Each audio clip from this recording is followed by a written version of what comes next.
his hands. Francis dives on him. Good hustle from both players. And Ronnie Garrettson wisely quickly gets in between the two as they'll have a jump ball. You talk about the block shot by Yao Ming.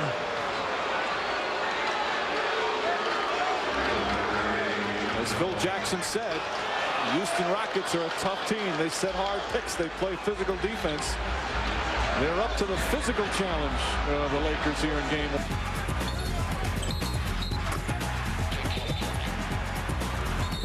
And I'll get back to it in a second, guys.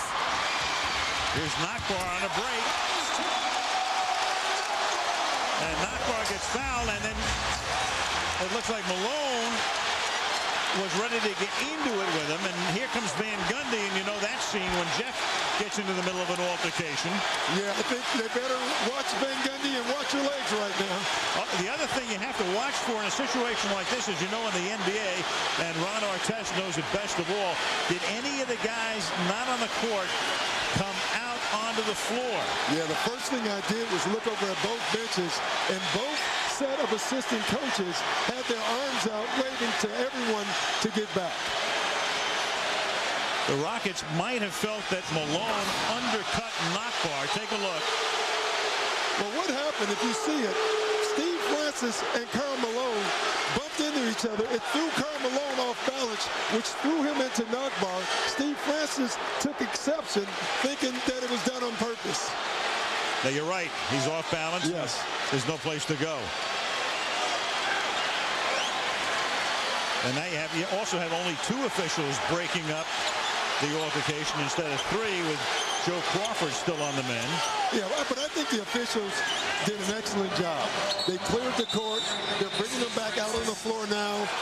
Tempers have kind of calmed down a little bit. It was a hard foul.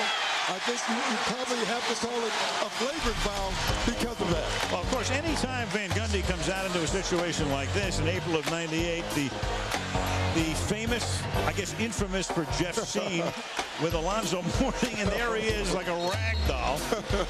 You know, at the time, it wasn't very funny, but every time you get a look at that, it's pretty amazing to watch. I think he has to see the humor in it by now, I would think. Houston now leads by 4. Knockbar is going to... Y'all did a better job defending it. Malone backs into the front court. He's got Kobe behind him, but he's going to go all the way. And Knockbar knocks him down. And here comes Malone, is looking for Knockbar. And they call a technical foul on Malone, because Knockbar got up and started to walk away, and Malone started to go after him. And the officials are right there. Bill Spooner calling the technical foul. I have to say, that is a great job by Knockbar. He had to do this. I mean, it wasn't nasty or dirty, but Knockbar had to do that. On the play before, he was knocked down by Malone. You know, in this league, you have to do it back. He did it back in a clean way. Knockbar has just become a hero in Houston for standing up to Karl Malone. And I think it's something you have to do as a young player to show that you're not afraid of anyone. David Jones was the referee, the official who called it. Jackson makes the technical. Have you ever seen a guy create more havoc playing 5 minutes and drawing 4 fouls than Knockbar? No, I haven't. But it's good. I mean, he's bringing energy to the basketball team right now. He's doing exactly what he is supposed to do. And Jeff Van Gundy, if he could, he would have given him a high five, because that's exactly what he wants. And you know now how important a game 4 is.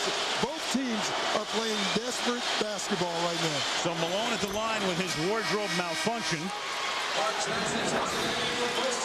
Now Knockbar comes out. Mark Jackson comes in. Here's the rip job.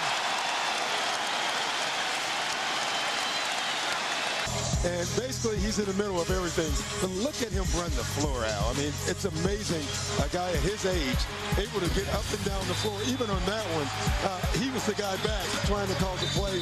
He's the guy here leading the break. He's also the guy here inciting the riot, which is Knockbar, who got it back.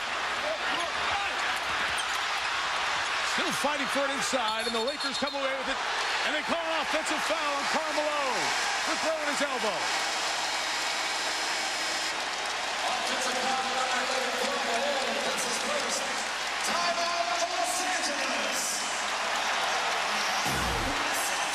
Knockbar didn't get the dunk, didn't give up. Took a shot in the chops and draws the personal foul. Rocket ball when we come back. Rick Fox, and this foul on Karl Malone after he missed the alley-oop. Knockbar, who played only 14 games as a rookie. I mentioned he played 45 total games this season. A big hoop here could come from Yao from the outside. Cato snatched it. Remember, he injured his ankle. O'Neal back on the other end, started leaking out offensively. Karl Malone fouls Yao, who was shaken up. Yao took a shot in the back from Karl Malone. Welcome to the playoffs, Yao. I know he's not an angry man by nature, but they may get him there. And to add to the pain, LA had a foul to give. Oh, I mean, that's WWF quality right there. Look at that. That's a nice forearm shiver right to the lower back. It's a big forearm shiver, too.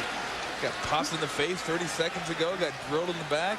Isn't it amazing in the NBA, our two most buffed athletes are our oldest athletes in the league, Karl Malone and Kevin Willis? Other things in the first half, tore his jersey, tore his shirt, and has refused. They have another one. There is a backup uniform or two, but he has elected to be ever the warrior. Yeah, red badge of courage. He wants to make sure that he remembers what happened. Battle squad. Check in with Michelle. Well, I spoke with Jeff Van Gundy as he came out of the locker. We were able to do it, but these kind of games right here you dream about. You didn't want to take off the jersey. What does it represent to you? Warrior, been a warrior. The more banging it is, the more my jersey get tore. I love it. I love it. Karl, thanks. Congratulations, Kobe. We're running the floor, filling the lanes, and now attacking right here. It was a good play by Mobley on the ball, and the second hit by Cato coming in. I think the first one just threw him a little bit off balance. Karl saying that was nothing. That was like one of them little flies. He's getting ready to knock it off his shoulder. Malone was 8 of 11 from the free throw line in game 4 with this 30-point, 13-rebound performance. Now, we told this in the pregame show with Ernie Johnson that torn shirt was part of many tussles he had with various Rockets, namely Knockbar, in game 4. And people thought, would he give that to the Hall of Fame? Would he put it in a safety deposit box? He said, nope. I brought it home and gave it to my 8-year-old son, Karl Jr. He loved it. Well, if you have if you have any sons, you know that's not happening. They've got to come home. Well, the thing was, in that game, he became the oldest player in playoff history to hit 30 points or more. So